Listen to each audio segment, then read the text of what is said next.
Alright, in this video, I'll be introducing you to cross-site scripting, or XSS for short. Now, right from the book, cross-site scripting occurs when a user inputs malicious data into a website, which causes the application to do something it wasn't intended to do. It's pretty straightforward, and I'll be showing you examples of non-persistent attacks, which are the most popular ones because they are the most easiest.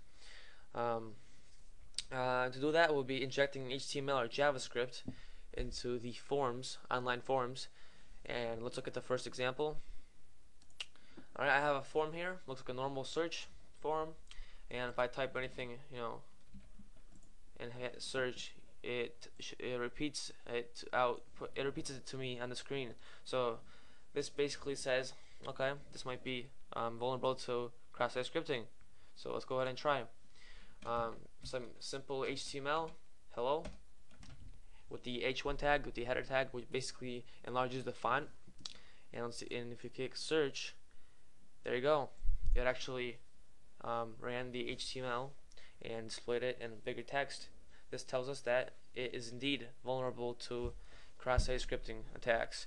As you can see, it passes the HTML via the get variable to the URL. So you can even edit the URL here, and with anything, HTML or JavaScript, and it should output the same results. So now we'll try something more interesting like JavaScript. Script alert, hello, and end script. So you should learn JavaScript so that you could take advantage of all the possible attacks, or so you can learn all the possible attacks you can do with cross-site scripting. And here's a simple JavaScript code that brings up an alert text box or alert box, and when I hit search, bam, hello. Okay, so as you can see, looks pretty cool. You can it passes to the URL and encodes it, all the tags. So now let's try something more practical. The most popular form of cross-site scripting attacks are phishing attacks, where someone malicious, some hacker or something, sends you a link that looks like it's the real website, but they've implemented, they found a cross-site scripting vulnerability in that URL, that website, and they've added in their own little separate code that redirects you to the hacker's phishing page.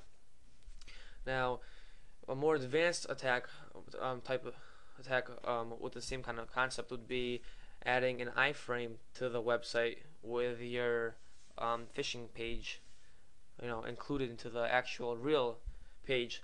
So let's go ahead and look at a simple example using Gmail. Now let's say a hacker found a vulnerability in Gmail where something passed to the Gmail website, didn't sanitize the user, input, so that anything went, and it parsed everything. Then a user would be able to create their own separate, their own little link that would send the user to the Gmail page, and from there redirect it using JavaScript to their own phishing page. Now, an example with this would be using the window.location JavaScript code. I'll go paste it in here and show an example. It's actually in the handbook.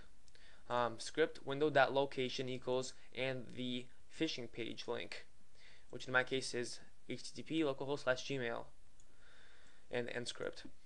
So if you go ahead and just copy that and replace the old code in the URL bar right before a search and after a search box with that, and just send that to the target. And let's say this is gmail.com, and you found a cross-site scripting vulnerability in Gmail and added similar code. It would actually send them to the Gmail page and then redirect them to your phishing page. So basically it would look legit, but really it isn't. So if I click enter, it goes to this page, and then it redirects me to my phishing page. That looks exactly like Gmail. So that's a simple cross-site scripting attack. Now let's look at something that I didn't mention in the handbook, something more practical. Another example.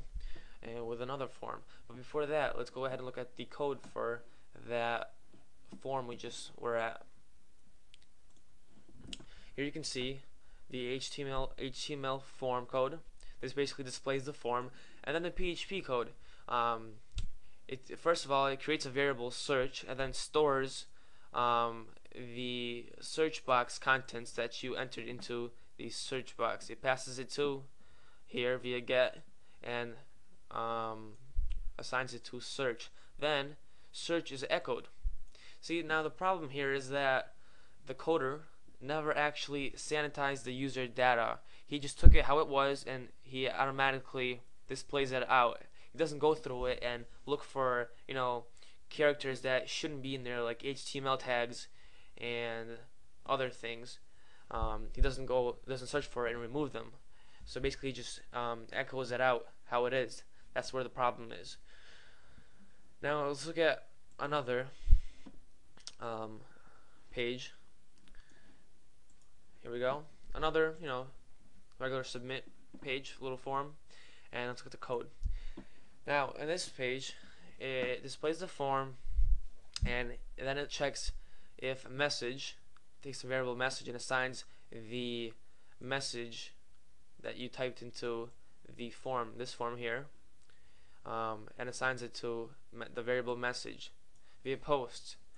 And then it looks if the message is set, if the user actually submitted something, then echo your link was added, create a space or a new line, and then include the message, or which is supposed to be a link, into an ahref tag, basically the HTML link tag, included inside of it between these two, between those two single quotes and the A tag. So when I submit, let's say google.com, it will output this link which goes to google.com. It automatically adds it to a link tag and creates a link to google.com. Now what if I just put like the h1 HTML h1 tag? What would happen? Submit. Nothing really happens. It just puts it in that tag. So if I do the same thing with JavaScript script and I submit it, it doesn't really do anything. It's forbidden. Permission access denied. No such thing exists. So one might think, okay, this is not vulnerable and move on, but it actually in fact is still vulnerable.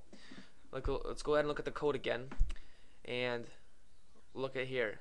So as you can see, it inserts into an HTML ahref image tag. So what if I closed it?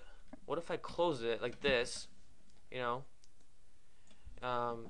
then it printed out the rest of the message? Then I'd actually be able to submit and run the JavaScript code or the HTML code.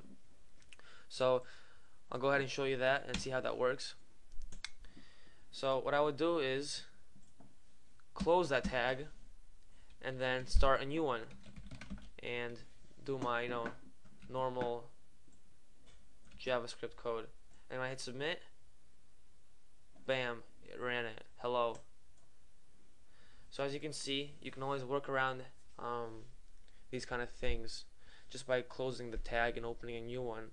So cross-site scripting gets a lot more advanced than this, but this is pretty much the basics. So if you want to continue to learn cross-site scripting and master it, there's actually a website called xss.com, and basically you can just watch. Basically, people find cross-site scripting vulnerabilities in major websites and they submit it to this website, and you can go to the archive and see a bunch of examples and how they work. So basically, if you want to learn and see them and see firsthand some of the recently made or found cross-site scripting vulnerabilities, come to this website and just go to the archive and check them out. And sometimes they'll find cross-site scripting vulnerabilities in huge websites. Like example, here's a government website, another government website, another government website, weather.gov. There's even banking websites that you'll find, and big websites like photobucket.com, and it'll let you know if it's fixed or not. And basically, you can see an example of these found vulnerabilities in action by clicking on the mirror links. So let's just click some random one like photobucket and mirror this, and bam, accessed by AZAT. And there you go. And it shows you an example of the URL.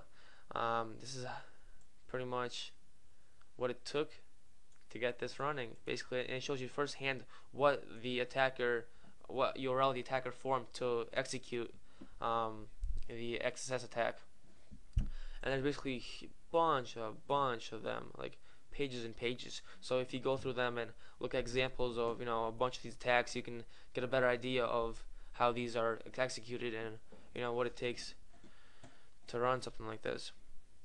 And you'll see a bunch of examples, a bunch of variations, and it should show you, basically teach you firsthand how these cross-site scripting attacks work.